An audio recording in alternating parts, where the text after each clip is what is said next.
It was a gift from my grandmother. An antique ballerina doll she'd found in a dusty old shop downtown. It was beautiful, carved from dark cherry wood with a delicate, painted-on face and a tiny tutu made of real silk. Its home was the center of my mantelpiece, poised forever on one toe, arms gracefully arched above its head. I'd named her Odette. 4 years. She was just that, a beautiful, motionless figure.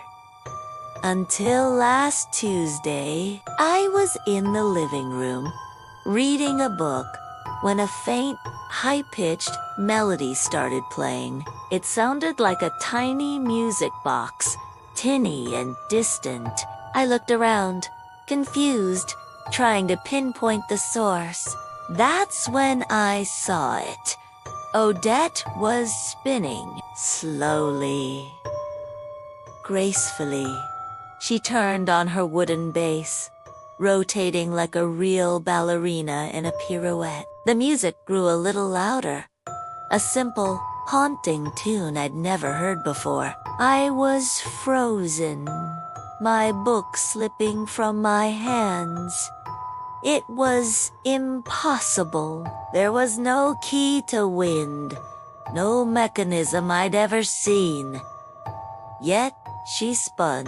I couldn't look away. The spinning seemed to go on for an eternity, though it was probably only a minute. The music box tune tinkled, filling the silent room. Then, as abruptly as it began, it stopped. The music cut out, and Odette froze mid-turn, her painted smile facing the far wall. The silence that followed was heavier than before. I sat there for a long time, my heart pounding against my ribs. Was I dreaming? Had I imagined it? Slowly, I got up and walked towards the mantelpiece. My hand trembled as I reached out to touch the doll.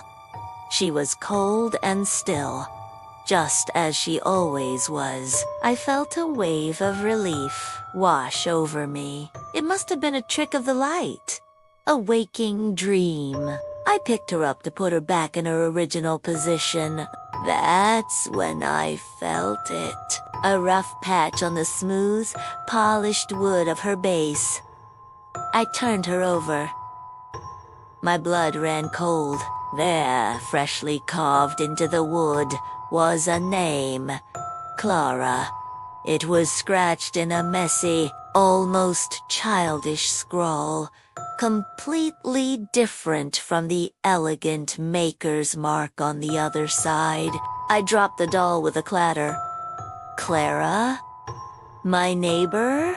The sweet old lady who lived across the street? The one who always waved to me from her garden. It couldn't be a coincidence. My hands were shaking so badly I could barely pick up my phone. I dialed her number. It rang and rang, then went to voicemail. A knot of dread tightened in my stomach.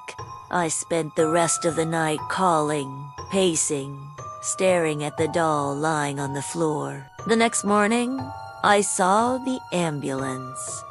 Just as I feared, Clara had passed away in her sleep.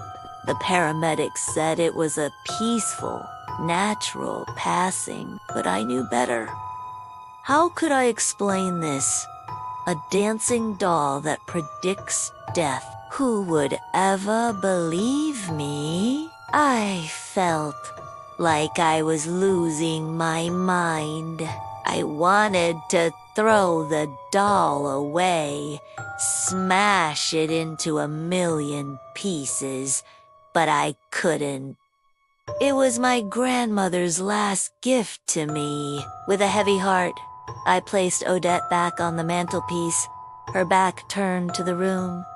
For 2 weeks, she didn't move. I started to convince myself it was all a horrible, grief-induced hallucination. a one-time nightmare. Life began to feel normal again. Then, last night, it happened again. I was woken from a deep sleep by that same eerie music box melody. I ran into the living room. Odette was spinning faster this time, her tiny form a blur on the mantelpiece. The tinny music was frantic, almost desperate. I watched, paralyzed with terror, until she suddenly stopped. I didn't want to look. I swear I didn't. But I had to know. I forced my legs to move, my hand to reach out and turn the doll over. And there, beneath Clara's name, was a new one, gouged into the wood even more fiercely than the last. It was a name I read every single day. A name I saw in the mirror. My name. She hasn't started spinning again. Not yet. But I can hear the music. Faintly. It's getting closer.